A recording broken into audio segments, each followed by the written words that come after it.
my name's Clara Livingston, and I've been able to sit comfortably for 2.5 weeks.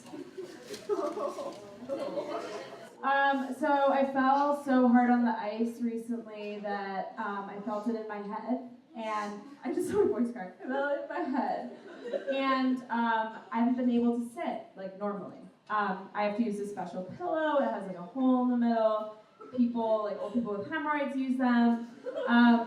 Which, like, I don't want people to think I have hemorrhoids when I sit on this pillow. Like, I do, but I just don't want that to be, like, their first impression.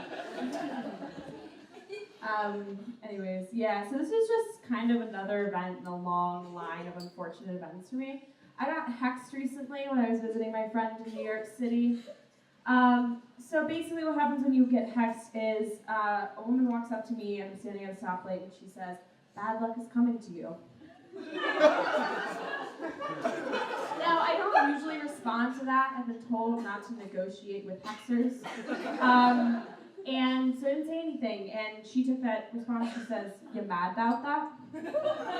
And, like, obviously it's a bummer. Yeah, I got hexed, dude. Like, I don't know what you want me to say, but I stood my ground. I wasn't going to say anything. So the light turns green, and I start to cross the street, and I just hear from behind me, "You mad about that?" And the thing is, usually when you get hexed, you know, you can take that as a get out of jail free card. Like, you can do anything for the next couple of days and be like, "I was hexed." You know? Be like, "Clara, why are you being so weird?" "I was hexed." And so I think the whole situation, I was like, great, gotta get out of jail free card, whatever. So I go to the subway stop with my friend.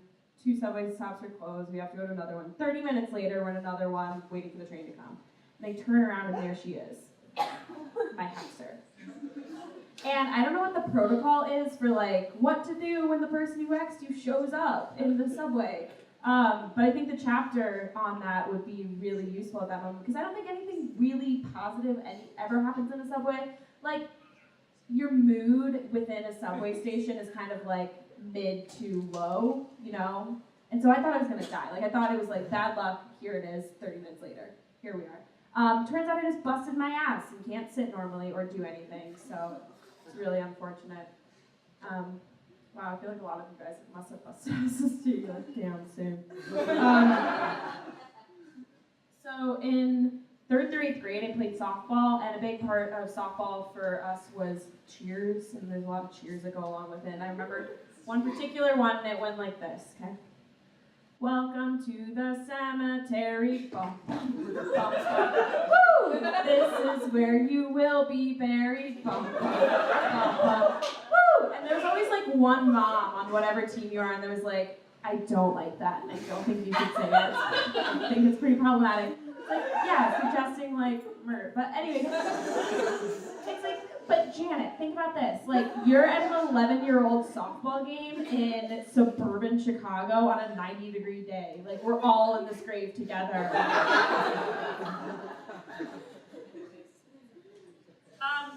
I think you've made it as a rainforest if you have a hugely popular marketing online website dedicated to you. Talking about Amazon, guys. Like, some of you look at me like,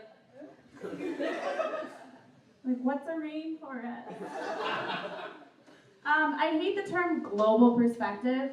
I was at a talk recently, and the woman says, "Our company is really diverse from a global perspective." What does that mean? You know, like, do you have offices on Mars? What does that mean from a domestic perspective? Like, then it gets really dark, like, really quickly. You're like, what? Anyways, my friend recently decided that he was going to delete Snapchat in favor of Instagram stories, and he kind of talks about it like he's now part of this elite group. It's like everyone's doing it. Cher, Sandra Bullock, Gwen of the Stefani family, Jesus. And he's like also the same person that like can taste shit in coffee that nobody else does. "This reminds me of notes of hibiscus and pineapple." And you're like, "I smell burnt." Speaking of social media, I think LinkedIn's the most dramatic form of social media. Like, people get crazy on that site. So here's an example. Literally, it's a screenshot I took. If anyone has the LinkedIn app, like myself, you will notice that this is a genuine screenshot from LinkedIn. Okay. Think about it like, you know the recaps that sometimes happen on like Gossip Girl, they're like kind of dramatic? Think about like this voiceover being read on one of those.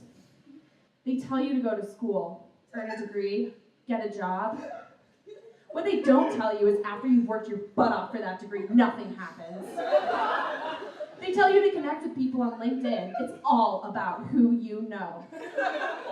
What they don't tell you is that most people use LinkedIn as a numbers game. They won't answer you.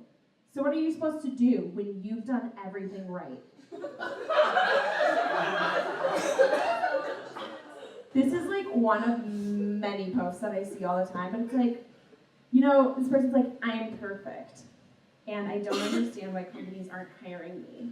Like, what did I do wrong? Nothing, obviously, it's the company's fault. And I think it's just that drama is what I think fuels LinkedIn, makes it such an entertaining social media site, and kind of where I think Facebook is going in the future, you know, just like we'll all move to LinkedIn, you know, make connections, start drama. It's hot. So I like to watch clips from British talk shows on YouTube. The main difference between British talk shows and American talk shows is that British talk shows kind of just mingle a bunch of people together, like all the guests are sitting on the couch at the same time, whereas American talk shows, it's like one person. You know, like Jimmy Fallon's like fake laughing about like one person's joke. But British talk shows are great because they have so many people.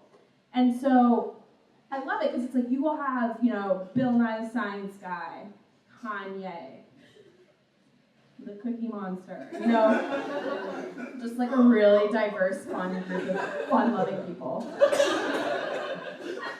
So I was recently sent baby formula in the mail, like to my house where my parents live.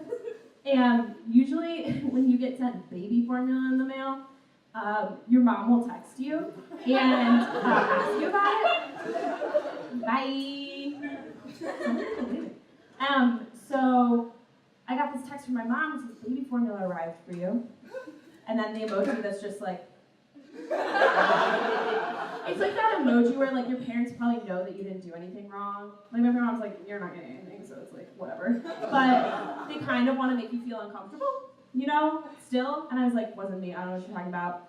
So she looks into it, she DMs the company on Twitter. She's really into that. She like DMs everyone. She's like, listen, who said what, when, and how did you get this number?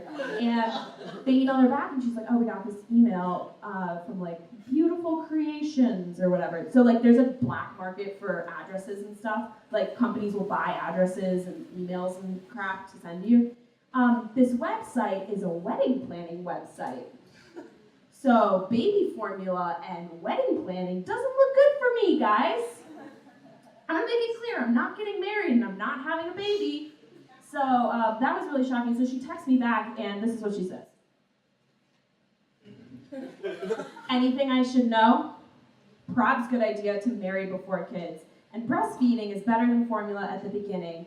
Winky face. So now that I've learned that my mom is hashtag pro booby buffet, I think I'm living in complete embarrassment. Turns out like I was totally in the clear, like it wasn't my fault, but yeah, that conversation will live in me forever.